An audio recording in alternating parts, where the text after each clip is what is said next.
What's up, everybody, and welcome to a brand new edition of Bleeding Priest Bay Area Metal Spotlight. It's been a minute.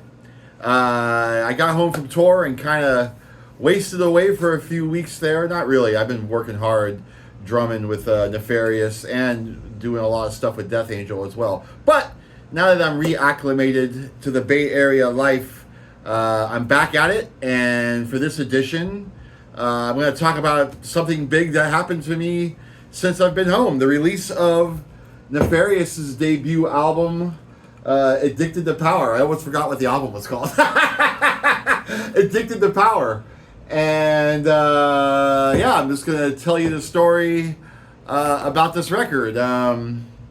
Doug Piercy reached out to me like a year ago. Actually, I met Doug at one of my DJ Metal nights. I knew him prior to that, but not really well. But at one of the DJ Metal nights I did, he showed up, and we got to talking and got to know each other a little better. And he mentioned that he was doing a solo thing, and if I had time, would I be interested in laying down some drum tracks? And he'd pay me for my time and all that. And so I was like, sure, what the hell? For reasons beyond my control, I had a lot of free time in the drumming department at that point in time. So I said, what the fuck? I got the time. Let's do it. So I started jamming with him and started recording these songs that originally were supposed to be his solo album. And Tom Gears was already involved. He was like recording it. We were doing it at his studio, and he was doing all the bass tracks on it.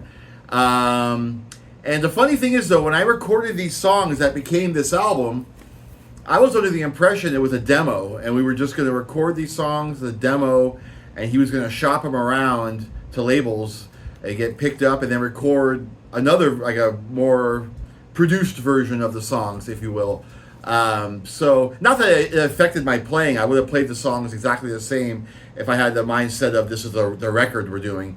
I didn't like half-ass it or anything like that, but still, I was under the impression these were just demos, and he was too. Like that's what he told me.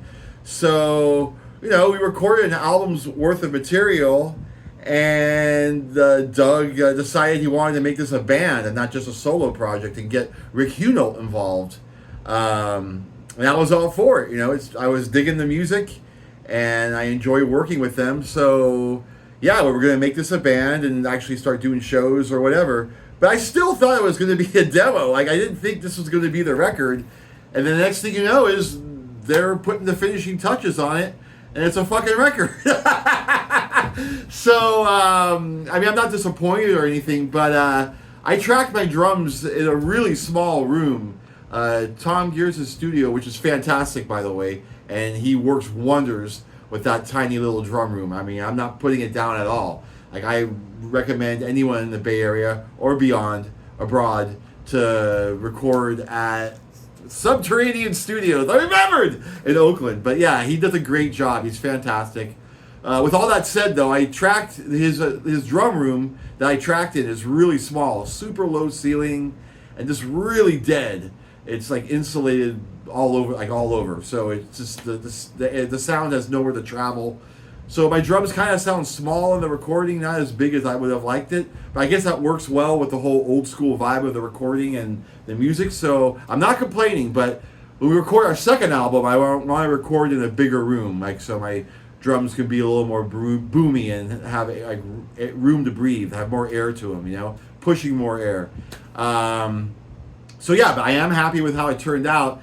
And it was a fun process, After I finished my drums, I wasn't so much involved. I went to one vocal session that Katon was doing, and that kind of almost turned into a disaster because I brought a six-pack of beer to that. I brought a six-pack of AC/DC beer. I wasn't even planning on bringing alcohol to the session, and I went to a liquor store right by Tom's studio, and I saw the AC/DC beer. It's like, how the fuck could I not buy that? So I brought it to the session, and Tom and I polished it off pretty quickly. And then like the hard liquor came out, and and so we got pretty hammered, Tom especially, and it kind of turned into a shit show. But I gotta give Katon props. He got the work done, and he was able to. I think he recorded the vocals for "Together We Rise," with me and drunken Tom. I'm drunk too. I shouldn't say it like that. The two of us drunk together, being a major distraction and slowing the process down big time. I mean, it was a shit show for a second there. So, anyways, Katon got it done, and that song turned out killer. But I have to give Doug some credit that people aren't giving him, that he's not getting his due. He wrote all the vocals, or most of the the lyrics. He wrote all the lyrics, or most of the lyrics, for this album. And beyond that, though, he wrote pretty much all of the vocal patterns, or most of them at least. And so, Katon's getting a lot of props for his vocal performance, and his vocals are kick-ass. But I think Doug should get a little recognition there, too, because he's the one that came up with the stanzas, if you will, and the structure of all the vocals, or most of them. So, Doug did a lot of work on this record, like on all fronts, writing all the music, or again, most of the music. Rick wrote some stuff too, and co-producing it and writing the lyrics and just the whole thing. The whole thing was his concept, this whole band. So I gotta give him a lot of props, and I'm proud of him. I'm proud of us, and yeah, it's great working with Doug. I call Doug. I call Doug's music, or the metal that he writes, rain metal. And you might ask why I call it rain metal, because Doug Piercy is the Rain Man of heavy metal. I'll let you figure that one out. But yeah, he's brilliant in many fields. Not all. But I love the guy. He's great to work with. And we did our first show a couple weeks ago at the DNA Lounge, and it was very successful. We almost sold the place out. I couldn't believe it. And this album is being received very well all over the world. Dave and I are selling lots of copies, or flying out the door. So it's a total success, almost all the way across the board. Almost. But you'll all find out about that later.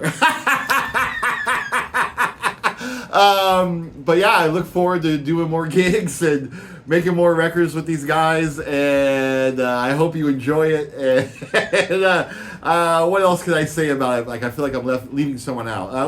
Rick came in kind of late in the game, but he wrote Together We Rise and maybe a couple other parts. But his solos are fantastic, and he's fully on board now, and it's fun working with him too. And yeah, great guys. And I don't know why I'm laughing so much, but pick this record up at hectic.com, and we look forward to seeing you out somewhere on the road anytime, somewhere, anytime soon. All right.